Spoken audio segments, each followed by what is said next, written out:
The Canadian government was one of a few UN member countries who had contributed of 3 branches of its armed forces to the United Nations effort in support of the Republic of Korea during the Korean War. Throughout the war, the 25th Canadian Infantry Brigade maintained an enviable record as a first-class fighting force. From the time the first Canadian soldiers set foot in Korea on December 18, 1950 until July 27, 1953 when the armistice was signed, 21,940 members of the Canadian Army served in the Korea War Theatre of Operations. The 25th Canadian Infantry Brigade fought many fierce battles with the Communist Chinese, particularly in the areas of Hongchon, Kapyong, Unchon and Imjin River line. During the later half part of the war, after the line had been generally stabilized, the brigade continued to remain until the armistice and firm hold along the lmjin River. The static war which took place for the greater part of the time the Canadians were in Korea naturally accounted for what was a very low casualty. In all, the Canadian Army suffered 1,543 battle casualties in Korea. Of these, 11 officers and 298 other ranks were killed in action, died of wounds or were officially presumed dead. 59 officers and 1,143 other ranks were wounded or injured in action, and 2 officers and 30 men survived as prisoners of war. The 25th Canadian Infantry Brigade was formed as the Canadian Army Special Force to be sent to the Korean War with Brigadier Rockingham as its commander in August 1950. But the unit did not join the UN forces operations in Korea as soon as originally planned. By the time the advance party of the brigade arrived in Korea, certain changes in the war situation had developed. At the time, ROK and other UN forces had already crossed the 38th parallel and were advancing toward the Yalu River, the boundary between Korea and Communist China. In view of the prospect of military victory and an apparent lessening in the need for further ground forces, the immediate Canadian commitment was cut to 1 infantry battalion. It was in these circumstances that the 2nd Battalion, Princess Patricia's Canadian Light Infantry, left for the Far East on November 25, 1950. This battalion arrived at Pusan on the USS Martinez on December 18, 1950. The next 7 weeks had been spent mostly near Miryang, on the main road between Pusan and Taegu. Here the unit completed its training, and also engaged in operations to suppress guerrilla bands in the area. On February 17, 1951, the 2nd Battalion, PPCLI, joined the 27th Commonwealth Brigade in the vicinity of Changhawan, about 80 kilometers southeast of Seoul. From this time until the arrival of the rest of the 25th Canadian Infantry Brigade in May 1951, the Patricius operated under the command of the 27th and 28th Commonwealth Brigades respectively. During the period of the Chinese Spring Offensive in April 1951, the Patricius experienced their first major test and distinguished themselves in the 27th Commonwealth Brigade at the Battle of Kapyong. The gallant stand of the Canadians at Kapyong was later recognized by the American government with award of U.S. Presidential Unit Citation. Canadian losses in this action numbered 10 killed and 23 wounded. Today at Unchon village, about 6 kilometers north of Kapyong, there is a monument commemorating the heroical stand by the men of the PPCLI regiment on 24 to 25 April 1951. Meanwhile, the 25th Canadian Brigade, less the 2nd Battalion, PPCLI, arrived in Korea in May. When the Patricius left for the war theater, the rest of brigade was left behind at Fort Lewis, a U.S. Army camp near the port of Seattle in state of Washington, pending a decision as to its future employment. When the Chinese Communists came into the Korean War, it soon became clear that the full Canadian contingent would be required. Training at Fort Lewis was conducted at a high tempo, under the tireless direction of Brigadier Rockingham. Upon arrival in Korea, the 25th Canadian Brigade, After some important changes in equipment, which included the conversion of the armored squadron from self-propelled anti-tank guns to Sherman tanks, engaged in a brief period of training. On May 15th, the brigade begun to move to an area near Kapyong, 16 kilometers east of Suwon. On May 24th, the brigade had reached an assembly area northeast of Wajongbu and came under command of the 25th U.S. Division. Here the 10th Philippine Battalion Combat Team was placed under the brigade. The role of the 25th Division was to advance to the 38th parallel. Operation Initiate, the brigade's first operation, on May 25th. By mid-afternoon, the battalions of the 2nd Royal Canadian Regiment and the 2nd 22nd Regiment had made contact. By the 27th, the brigade had advanced farther, and on the 29th it took part in Operation Follow-Up, which was a move on the Wajongbu-Kunwar Road towards the Iron Triangle, over which the CCF Spring Offensive had been launched. By the evening, Unchon had been reached, and here some opposition was encountered. On the 30th, a very sharp engagement took place at Chaoli, in which the 2nd RCR Battalion encountered very stubborn opposition.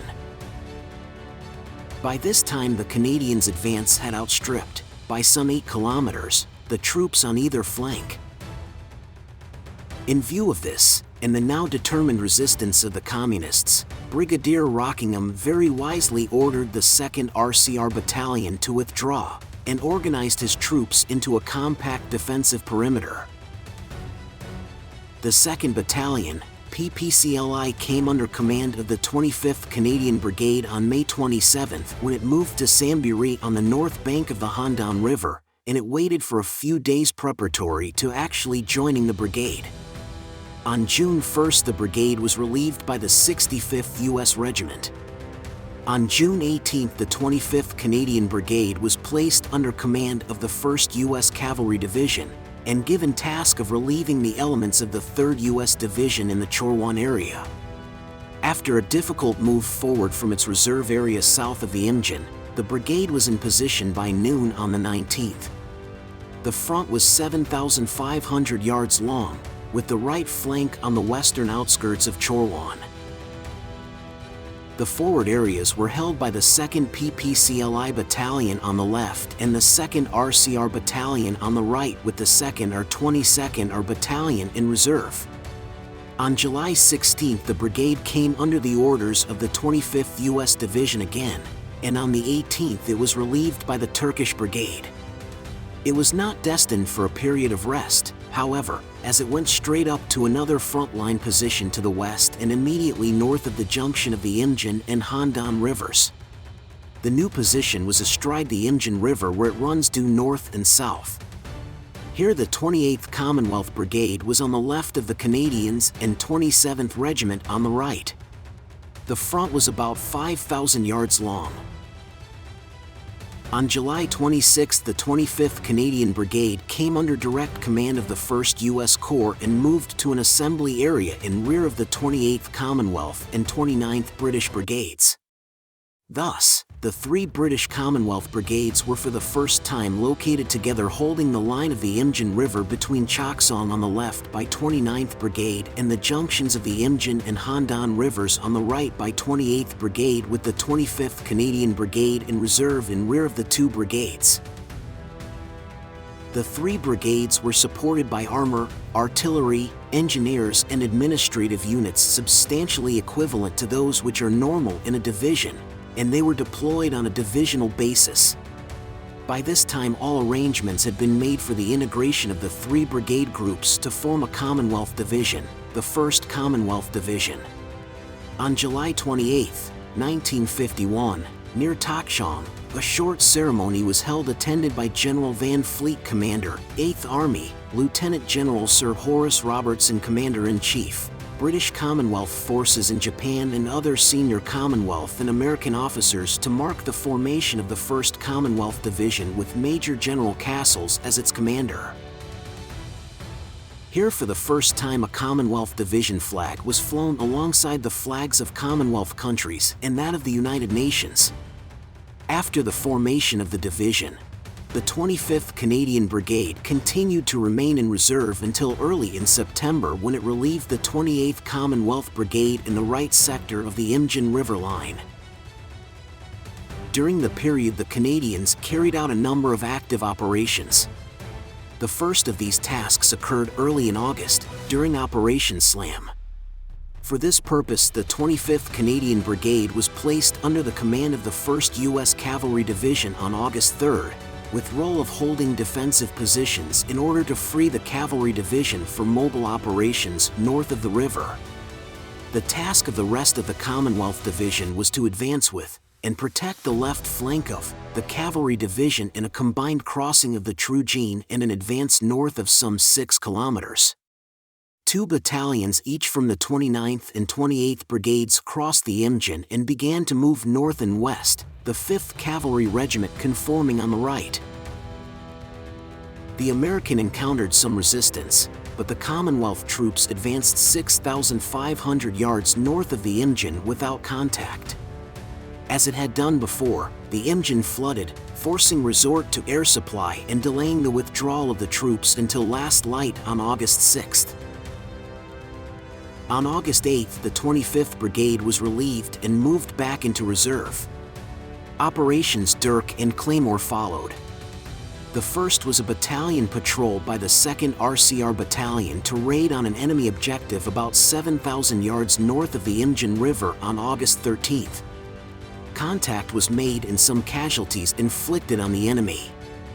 The raiding battalion withdrew to the south bank of the river at dusk on the 14th.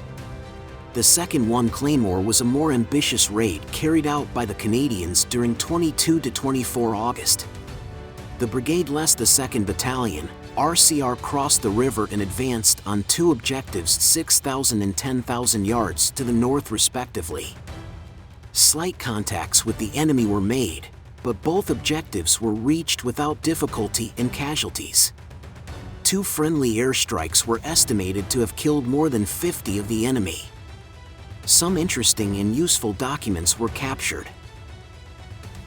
In the following 2 months, the 25th Canadian Brigade participated in 2 major operations, Minden and Commando, in which the brigade, along with other Commonwealth elements, was to advance to the Wyoming and Jamestown lines. Particularly, Operation Commando was an ambitious one, which began on October 3rd and conducted by the 1st U.S. Corps, and involved an advance on the whole Corps front to secure the Jamestown line. The 1st Commonwealth Division was required to advance from 6,000 to 8,000 yards from the seized objectives along the Wyoming line. The operation went on successfully, and the 25th Canadian Brigade met relatively less opposition, and by the 5th, the Canadians had captured all their objectives and were in touch with troops of the 12th ROK Regiment on their left. In the operation, the Canadians suffered 4 killed and 28 wounded. Now it should be noted that the new line attained through Operation Commando was the scene of the Commonwealth Division's activities for the next 22 months. On the conclusion of Operation Commando, the 1st Commonwealth Division continued to hold and consolidate the position which it had captured on the Jamestown line. The enemy was similarly concentrating on the construction of a new line which the capture of his old positions had made necessary. On November 4th, the relief of the 2nd Battalion by the 1st Battalion, PPCLI, was completed. This was the first of a series of theater reliefs of the 25th Canadian Infantry Brigade, in which the 2nd Battalions in Korea were relieved in April 1952 by the 1st Battalions from Canada. On November 23rd, the enemy made a strong attack against the 7th Regiment of the 3rd U.S. Division on the right of the Canadians and captured Hill 355, which the 1st Commonwealth Division had captured in Operation Commando. This was a serious matter as the hill feature dominated most of the divisional front. Its recapture was a matter of some urgency and vital to the security of the division. Late that night, the 2nd Battalion, Royal 22 Regiment, was also attacked several times after heavy shelling, but no ground was lost. This was a very creditable performance as the position was dominated by the enemy, now on Hill 355, only about 100 yards away. The 24th was a day of desperate fighting for the American regiment on the Canadians' right in their efforts to recapture Hill 355. The Commonwealth Division gave the full weight of its artillery support, and eventually the Americans were successful in reoccupying the position. The 2nd Battalion, R-22, are now holding the features immediately east of Hill 227, was also heavily attacked again on this night. One platoon position was overrun, but it was recaptured soon after midnight. On the following day, the 7th U.S. Regiment consolidated on Hill 335 and linked up with the Canadians. The period from November 27th to the end of the year was a quiet one. On January 19, 1952, the 25th Canadian Brigade was relieved by the 28th Commonwealth Brigade in the right sector of the divisional front. The Canadians had been in the line continuously since September 1951. Upon relief, they moved back to the lmjin in reserve. On March 10th, the Canadian Brigade took over now the left sector from the 29th British Brigade, west of Unchon. About 2 weeks later, on the night of March 26th, the Communists launched an attack, at about company strength, against a platoon of the 1st Battalion, PPCLI, holding a spur southwest of Umdalmal west of Unchon River, which later became known as the Hook. There was no withdrawal, and for a time the platoon was surrounded, but eventually the Chinese were beaten off. This attack was followed by one against the 2nd Battalion, RCR, on Hill 163. This group was forced to withdraw.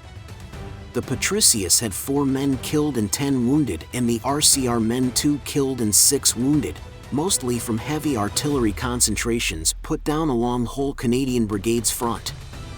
31 enemy dead were later counted in front of the platoon's position, and 1 prisoner was captured.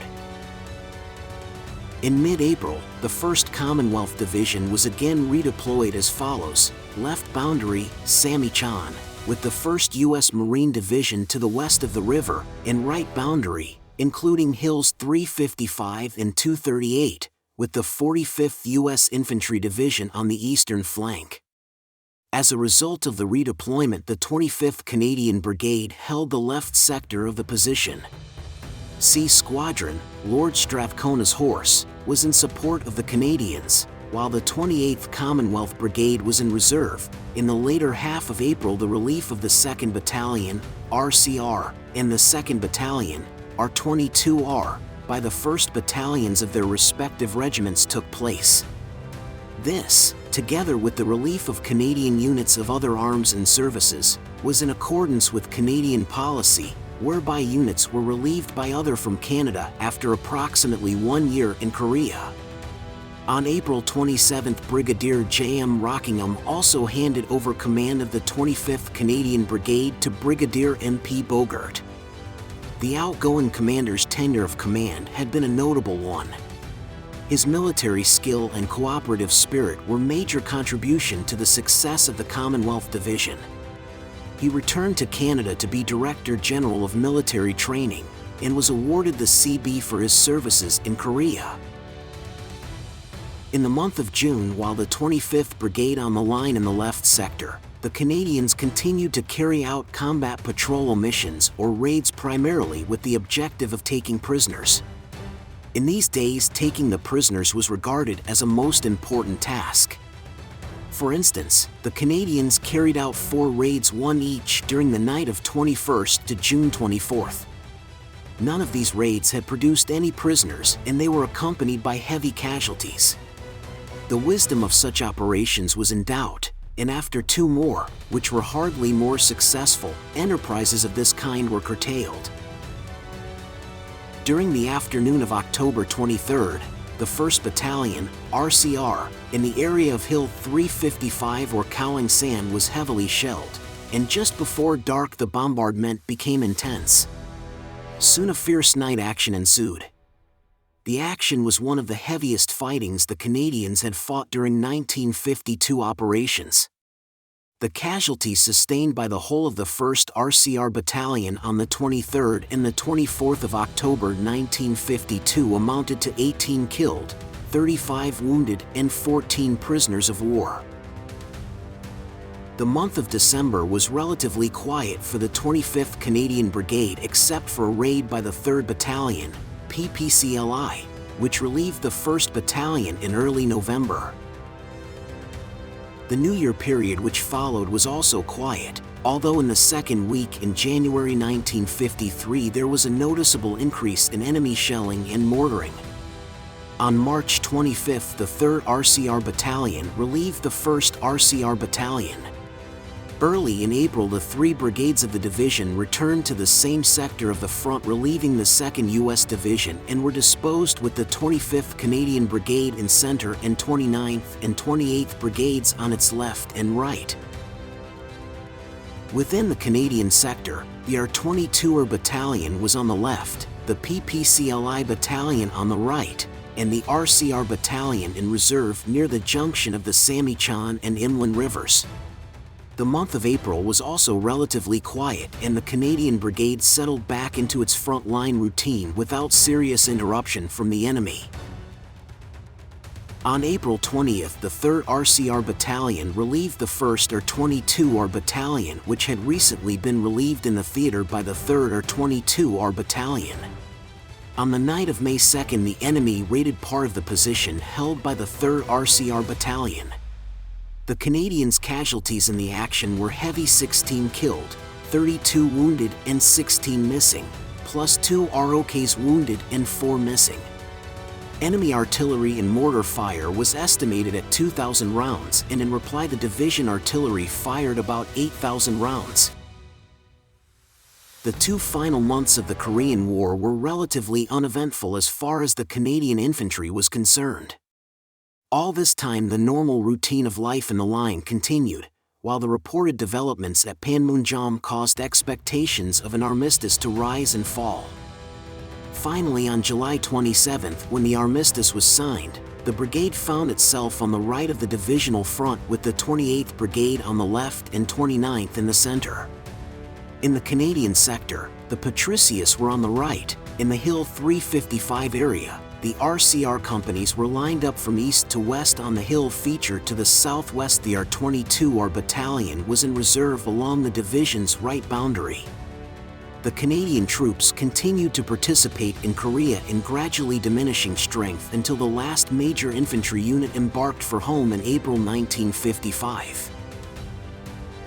The Canadian Medical Detachment, the last unit to leave, officially ceased to exist on June 25, 1957, the main body of the force sailing from Unchon on June 28, 1957.